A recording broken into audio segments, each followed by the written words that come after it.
మీరు మాట్లాడుతుంటే మైకే కట్ చేస్తున్నారు అనేటువంటిది మీరు ఆరోపణ చేస్తూ ఉన్నారు ప్రభుత్వం పైన. సో మీకు అసలు పవర్ పాయింట్ ప్రజెంటేషన్ ఇచ్చేటువంటి అవకాశం ఉంటుందా సుధీరెడ్డి గారు? అదే అందుకోసమే స్పీకర్ గారికి విజ్ఞప్తి చేస్తున్నాం, అయ్యా మాకు పవర్ పాయింట్ ప్రజెంటేషన్ అవకాశం ఇవ్వండి.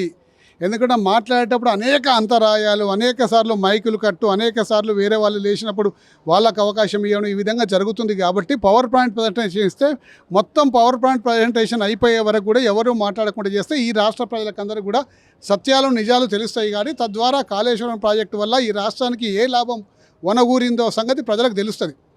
అనేక రైతులు ఈరోజు కాళేశ్వరం ప్రాజెక్టు వల్ల పంటను దిగుబడిని అధికం చేసేసి దాదాపు దేశంలోనే 3వ అతిపెద్ద ధాన్యం ప్రొడ్యూస్ చేసే దిశగా మన రాష్ట్రం ఈరోజు నిజంగా ముందడుగు చేసిందంటే చాలా గొప్ప విషయం. కాబట్టి మా ప్రియతమ ముఖ్యమంత్రి గారు, మాజీ ముఖ్యమంత్రి గారు కేసీఆర్ గారు చేసిన ఈ ప్రాజెక్టుని అసత్యాలు చెప్పుకుంటూ ప్రజలు తప్పుదోవ పట్టిస్తుంది. కాబట్టి మీకు దమ్ము ధైర్యం ఉంటే ఒక్కసారి పవర్ పాయింట్ ప్రజెంటేషన్ మాకు అనుమతి ఇవ్వండి.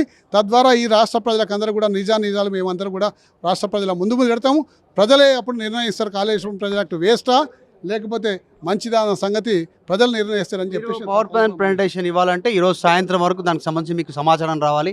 దానికి బీఆర్ఎస్ పార్టీ ప్రిపేర్ కావాలి, సభలో పవర్ పాయింట్ ప్రజెంటేషన్ అరేంజ్మెంట్ చేసుకోవాలి. సాయంత్రం వరకు అనుమతి రాకపోతే బీఆర్ఎస్ వైఖరి రేపు అసెంబ్లీ స్టార్ట్ అయిన తర్వాత ఏముంటుంది, ఏం చేయబోతారు? సహకరిస్తారా ప్రభుత్వం చర్చ పెడితే? కాళేశ్వరం ప్రాజెక్టు గురించి ప్రిపేర్ కావాల్సిన అవసరం మా నాయకత్వానికి ఏమాత్రం కూడా లేదు. అణువు ప్రతి ప్రాజెక్టు యొక్క అణువు కూడా కేసీఆర్ గారికి, కేటీఆర్ గారికి, హరీష్ రావు గారికి లోపల అరేంజ్మెంట్ కోసం మీరు ఏ రోజు ఇప్పుడు అరేంజ్మెంట్ అరగంటలో చేయగలుగుతాం. అరగంటలో పవర్ పాయింట్ ప్రజెంటేషన్ కోసం అరగంటలో చేయగలుగుతాం.